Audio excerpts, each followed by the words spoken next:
Let us see how to install Xcode on Mac OS X operating system. See, go to App Store and inside App Store search for Xcode. Already I have Xcode installed on this machine.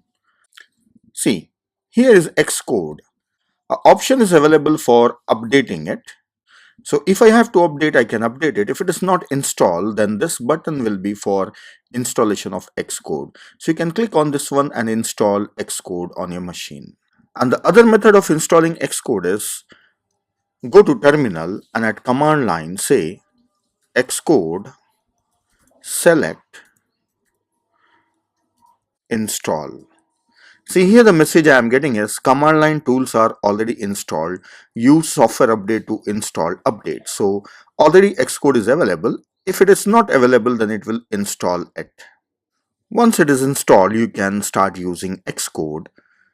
See here is Xcode. Create new Xcode project and let it be command line tool.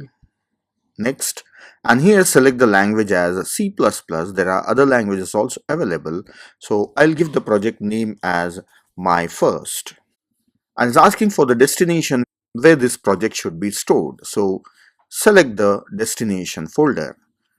Now the project is created and this is the program file. Here already hello world program is created, so you can remove the comments and here you can start writing your code. So let us run this one and check. Yeah, here in this window, the output is displayed. So if you want, you can remove these panels. And here the output is. So you can extend or the size of this one. So this is a watch window where you can see the contents of the variables if you have any variables in your program. And this is the output window. So you can show and hide this output window from this toolbar. That's it.